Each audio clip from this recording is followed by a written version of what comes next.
শুভ সকাল আমার প্রিয় বন্ধুরা। নদিয়া জেলার ছোট্ট একটা গ্রাম থেকে আমি রূপা আর আমার ব্লগ চ্যানেলে তোমাদের অনেক অনেক স্বাগত আর অনেক অনেক ভালোবাসা।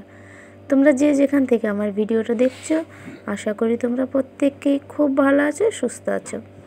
আমরাও তোমাদের আশীর্বাদে খুব ভালো আছি। আর সকালবেলা বাসি কাজ করেছি, কিন্তু সেগুলো না তোমাদের সাথে শেয়ার করিনি।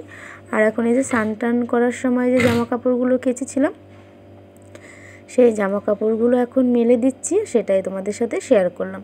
আর এখন বাজে সকাল 9টা, এখন থেকেই আমি আমার ব্লগটা তোমাদের সাথে শুরু করলাম। তো চলো জামা কাপড়গুলো যে কেচেছিলাম সেগুলো মেলে দিই।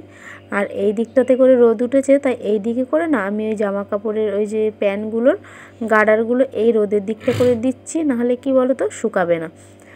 রোদ যে দিকটায় রোদ আছে সেদিকটাতে দিলে কি হয় বলো তো, তাড়াতাড়ি শুকিয়ে যাবে। এরপরে তো জামা কাপড়গুলো মেলে চলে আসলাম।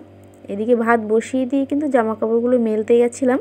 আর জামা কাপড় মেলে টেলে আস্তে আস্তে তারপরে দেখি আমার ভাতও কিন্তু ফুটে গেছে।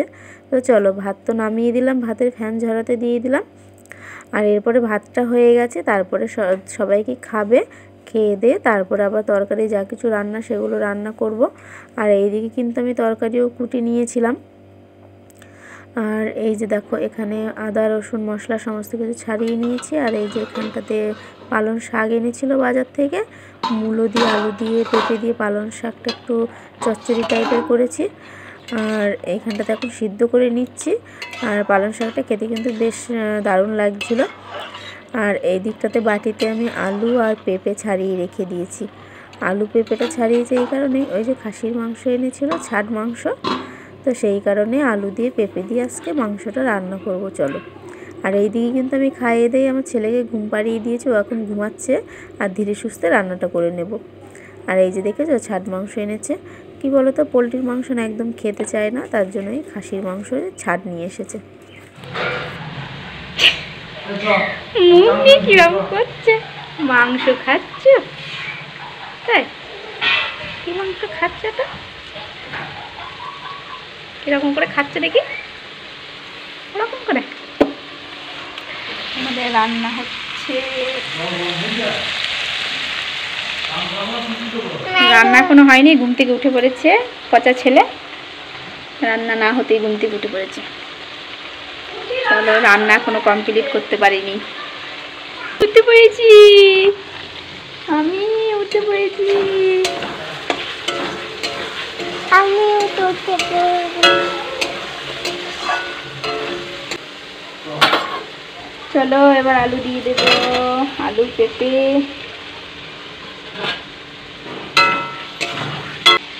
তুমি খাও ওটা।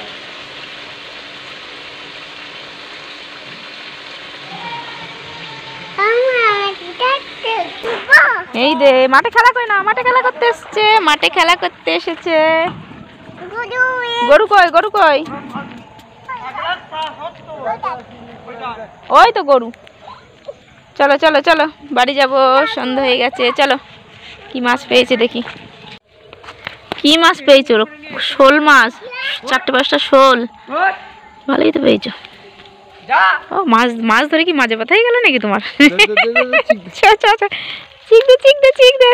চিকি করে মাছ নিয়ে বাড়ি যাবে। চ চ চ বাড়ি যাবো। বাবু চ, মাছ পেয়েছে বাবা, দেখ কত মাছ পেয়েছে রে। ওরে বাবারে, দেখি হাসিটা দেখি তো। ওটা কারেন্ট হাত দিও না, ওটা হাত দেয় না। এদিকে সরে আসো। ওদা বাবা মাছ ধরছে, দেখ বাবা মাছ পেয়েছে, দেখ গা কয়েকশো কুইন্টাল মাছ তো দেখাই গা। কারেন্টে তারে পা দিয়েছি, সরে যা। সন্ধ্যাবেলা এখন এই যে চা মুড়ি খাচ্ছি। ও কি খাচ্ছি? চা? তুই কি খাচ্ছ? দুধু খাচ্ছ? আচ্ছা খেয়ে নাও, চা মুড়ি খেয়ে নাও, দিয়ে পড়া করতে বসবা, ঠিক আছে? খেয়ে নাও, মুড়ি খেয়ে নাও, চা মুড়ি খাও, দিয়ে পড়া পড়তে বসবা।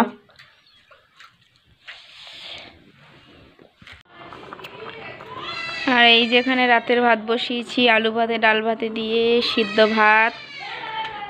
আর আমার ছেলে ঘুমিয়ে গেছে। আজকে দুষ্টু ছেলে ঘুমিয়ে গেছে, মশারি টাঙিয়ে ফেলেছি, কেননা শীতকাল তো প্রচণ্ড পরিমাণে মশা হচ্ছে। তো ভাত বসিয়েছি, চলো খাওয়া দাওয়া করবো। আর মেয়ে এখানে পড়তে বসেছিল, সে এখন খাওয়া দাওয়া করবো। আর এই মাছগুলো কেটে রেখে দিয়েছি ফ্রিজের মধ্যে, এই যে দেখেছো। মাছগুলো কেটে ফ্রিজের মধ্যে রেখে দিয়েছি। আজকে আর রান্না হবে না, কালকে হবে। আজকের মতো এতটুকুই শেয়ার করলাম। কালকে দেখা হবে নেক্সট ভিডিওতে।